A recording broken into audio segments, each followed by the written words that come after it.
see how high we can go. Right. Yeah, all this grass and stuff. So, yeah, it's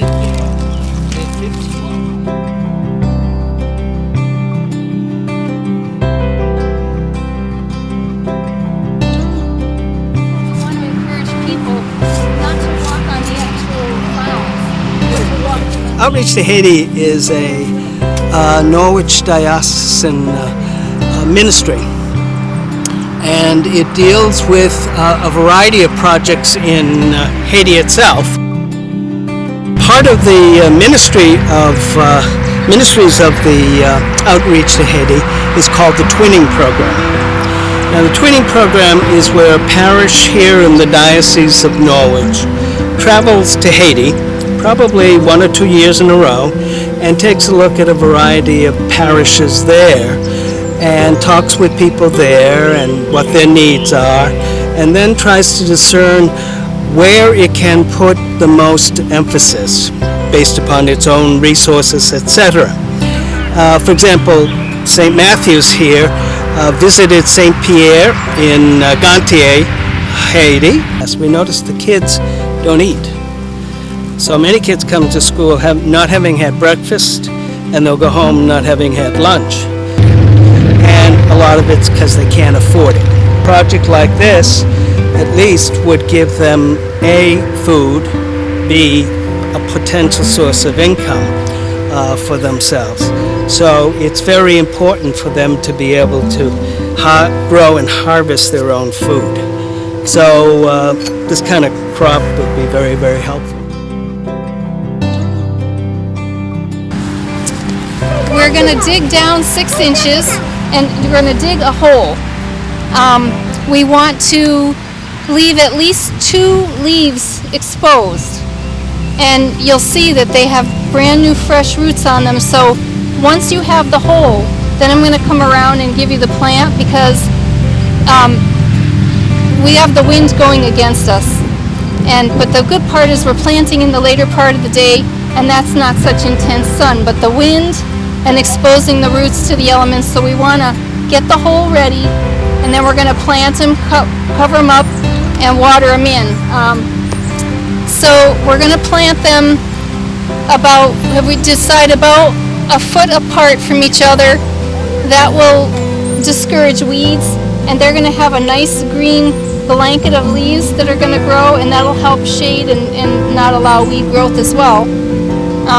We decided that once we get our soil analysis, we'll figure out if we do need to add anything to it. But right now, this is how they do it all over the world. Sweet potato is one of the best crops to be grown anywhere on earth, apparently, almost anywhere. I'm sure that they have found places they can't, but if they can grow them in Africa and India and Philippines and Haiti.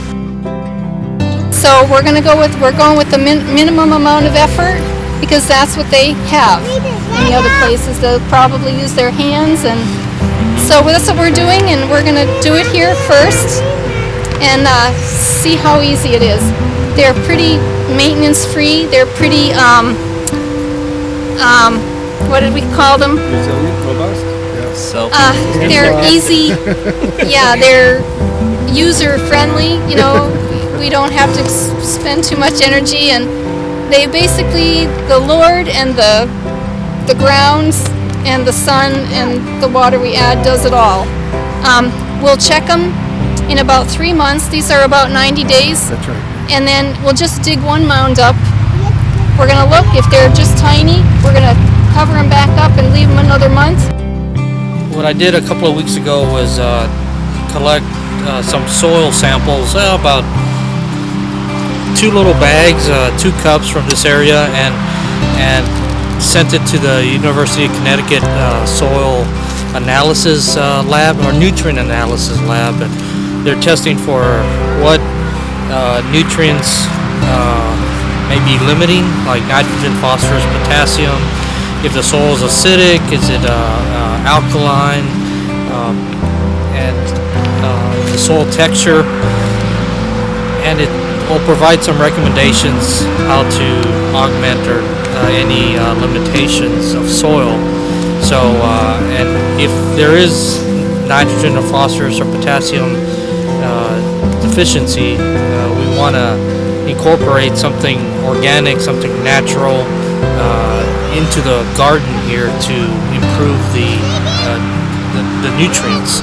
And we would want to replicate that in Haiti, kind of do a soil test, and if we'll probably have to mail it back here to University of Connecticut and do the same thing. And then ideally we'd like to probably start a composting pile or area that we can have fresh compost and nutrients to incorporate into the garden. What the Global Institute for Transformation is trying to do is to support churches in helping people around the world who are starving right now, who may make $2 a day. There are 4 billion people who make $2 a day or less, who need nutrition and food every day. And it's been determined that sweet potatoes are one of the greatest crops for nutrition. It's life-saving. It can prevent childhood death from things like vitamin A deficiencies. For example, there's 30,000 deaths in Uganda associated with that illness, and sweet potatoes can protect from that. And what the sweet potato will do is it's a well-accepted crop in Asia, in Africa, and Haiti, and all over the world. So we're trying to perfect the process of planting sweet potatoes, and then through technology, we'll be able to share that. We have access to a supercomputing operation from Poznan Supercomputing and Networking Center that will capture best practices in our farming and share that with parishes, and they can share that information with twinning parishes around the world. So we're trying to make this a model and a template for sustainability. We'll be using no-till farming practices, and for solidarity, we'll be providing some of the most efficacious crops that you can have to address starvation that are well accepted all around the world.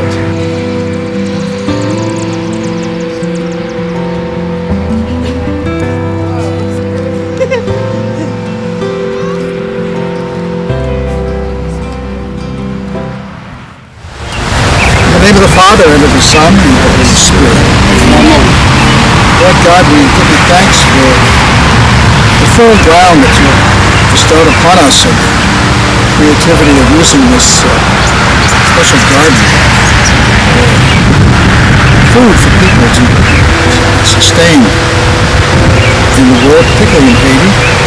May it be successful in many ways, that we may be able to come to know how best to produce the food and the needs that we have throughout the world, in our country as well, people who are hungry. So bless this effort, bless all those who step forward to do this, and bless all those who will tell us, God, for those who are hungry. Christ our Lord.